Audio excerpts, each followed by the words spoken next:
Sawadikap, kaum ambiar dan kaum rebahan, gimana kabarnya? Semoga kalian baik-baik saja ya. Oke, di video kali ini kita akan melanjutkan alur cerita Donghua Solen episode 217. Di episode sebelumnya, setelah Tangshan berhasil mencari pengganti cincin rohnya yang hilang, dia bergegas membawa Xiaowu kembali ke sumur es dan api untuk segera memulai proses pembangkitan ibunya. Dengan bantuan cahaya Dewa Laut dan domain biru perak alam tanpa batas, proses pembangkitan Ahin terlihat berjalan cukup lancar. Bahkan dalam proses tersebut, Tangshan berhasil menciptakan teknik baru yang disebut domain cahaya Dewa Laut biru perak, di mana teknik tersebut merupakan gabungan dari cahaya Dewa Laut dan domain biru perak. Sementara itu, di sisi lain, Shenrensu telah siap melaksanakan ujian ke-8 Dewa Malaikat, yang dimana dia harus berhasil membuat keputusan yang adil dengan menggunakan pedang Dewa Malaikat. Oke, sebelum lanjut ke alur ceritanya, jangan lupa subscribe ya, and enjoy your time.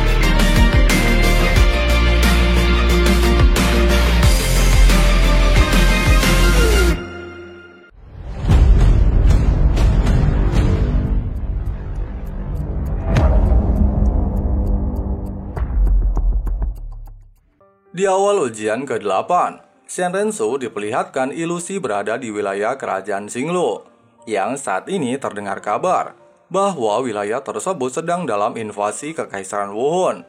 Namun tidak lama dia bertemu dengan Blue Li. Dikatakan dia berhasil meloloskan diri dari penjara Xinglu berkat invasi Kekaisaran Wuhun. Jelas saja baru keluar penjara, dan melihat wanita cantik membuat Blue Li tidak bisa menahan hasratnya dan mencoba untuk menggoda Shenrensu. 美人，能交个朋友吗？怎么样？需不需要哥哥保护你呀？哥哥可是个大人物。Namun naas, Blue Li salah merayu orang, sehingga membuatnya dalam situasi kritis. Dalam situasi tersebut, Shenrensu mendapatkan bisikan dari sisi kejahatannya untuk membunuh Blue Li. 对呀，他不是关在大牢里吗？这不是那个流氓普罗会长？决他！处决他！处决他！处决他！处决他！处决他！下次再也不敢了。处决他！处决他！处决他！处决他！处决他！处决他！够了！ Namun demi menyelesaikan ujian ke-8-nya, Shenrensu akhirnya bisa berpikir jernih dan menahan niatnya untuk membunuhnya. Pasalnya dia harus bisa memberikan keputusan yang adil. Oleh sebab itu, setelah memberikan rasa takut kepada Blue Li, Shenrensu memberikan syarat kepadanya untuk memusnahkan seluruh cincin rohnya, sehingga dia tidak bisa lagi menindas orang yang lemah dengan kemampuannya tersebut.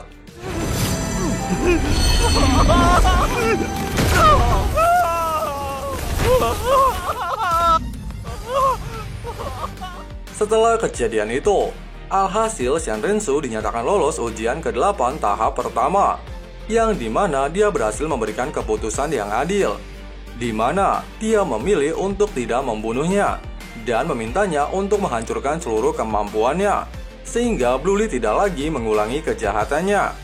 Namun siapa sangka, kejahatan yang dilakukan Blue Li merupakan kejahatan tingkat rendah, yang dikatakan tidak terlalu penting dalam ujian kali ini. Dan di ujian selanjutnya, Shenrensu harus bisa menyelesaikan masalah dengan keadilan yang lebih serius. Sementara itu di sumur es dan api, setelah beberapa hari melakukan proses pembangkitan, Ahin akhirnya telah berhasil menuntaskan evolusi terakhirnya. Bahkan kebangkitannya disambut oleh seluruh arwah rumput biru perak di area tersebut.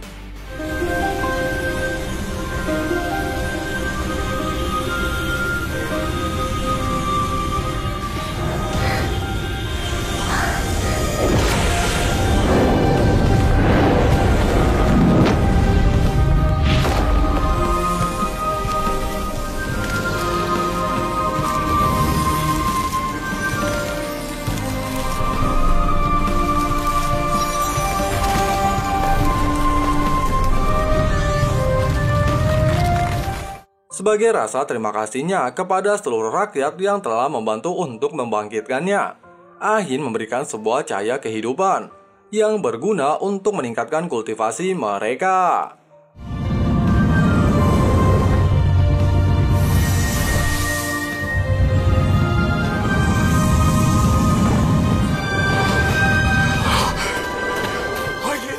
Jelas saja melihat istrinya kembali hidup di hadapannya saat ini membuat Tang Hao tidak bisa menahan perasaannya yang telah terpendam selama lebih dari 25 tahun.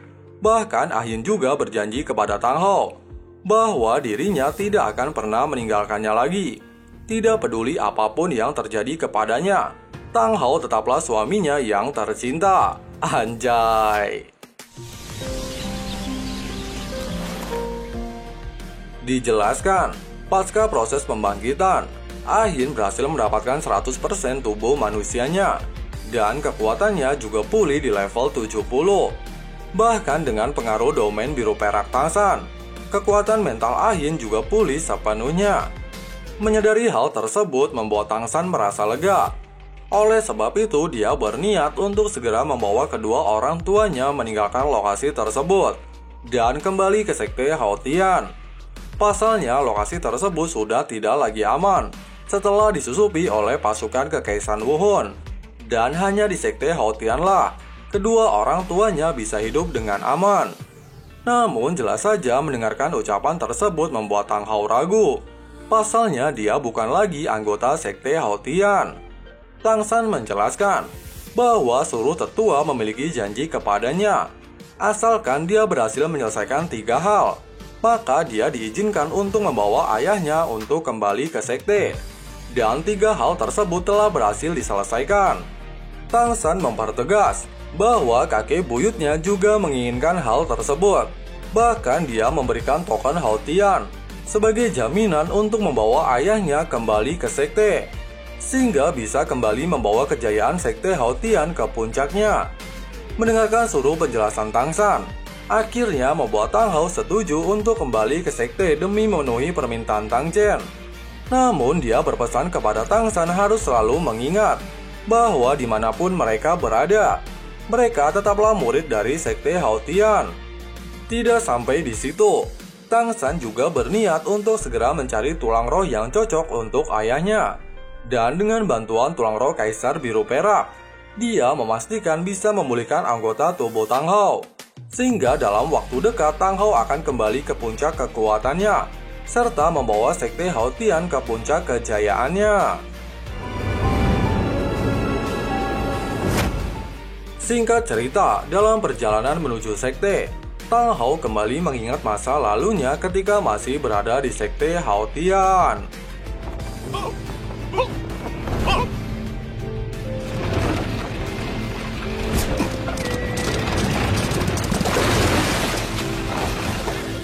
Setelah sampai di gerbang luar sekte, Ahin meyakinkan Tang Hao bahwa dia tidak lagi perlu merasa sedih. Pasalnya dengan kedatangan mereka, sekte tersebut akan kembali berjaya ke puncaknya. Sayangnya, ketika baru memasuki gerbang, mereka langsung diusir oleh penduduk di tempat tersebut dan beranggapan bahwa orang luar tidak diterima di tempat tersebut. Tidak lama, Tang Yu menghampiri mereka untuk menyambut kedatangan Tang San. Namun dikarenakan status Tang Hao yang sensitif, dia tidak diizinkan masuk ke sekte Haotian. Kemudian secara mengejutkan, Tang Xiu tiba di lokasi tersebut. Dan bahkan dia dikejutkan dengan kedatangan Tang Hao dan Ahin, serta segera membawa mereka menuju gerbang utama sekte Haotian. Dalam perjalanan, Tang Xiu mengungkapkan rasa penyesalannya yang tidak bisa membantah perintah ayahnya saat itu, sehingga menyebabkan keluarga adiknya menderita sampai seperti ini. Namun Tang Hao meyakinkan kakaknya bahwa masalah tersebut adalah masa lalu, dan kedatangannya kali ini untuk memberikan penghormatan kepada makam ayahnya. Secara mengejutkan, baru saja tiba, mereka langsung disambut oleh 5 tetua yang menentang kedatangan Tang Hao. Yang pasalnya karena ulahnya, sekte tersebut terpuruk selama puluhan tahun. Bahkan mereka menghinanya rela mengorbankan potensinya hanya untuk seekor binatang roh 100.000 tahun. Namun jelas saja, meskipun hal tersebut diulang, maka Tang Hao akan tetap memilih untuk melindungi istrinya. Kemudian Tang San menegaskan bahwa dia telah berhasil menyelesaikan 3 syarat yang dulu pernah diberikan oleh mereka. Dan kedatangannya kali ini untuk memenuhi janji tersebut. Pertama, mencapai level 80. Kedua, mendapatkan cincin roh 100.000 tahun di cincin roh ke-8-nya. Dan yang terakhir, membawa kepala Feng Hao Dolo ke Kekaisaran Wuhun. Dan jika ketiga syarat tersebut berhasil dia selesaikan, selain dia bisa kembali ke sekte, Tang San juga diperbolehkan membawa Tang Hao. Kemudian Tang San menunjukkan bahwa seluruh hal tersebut telah dia penuhi.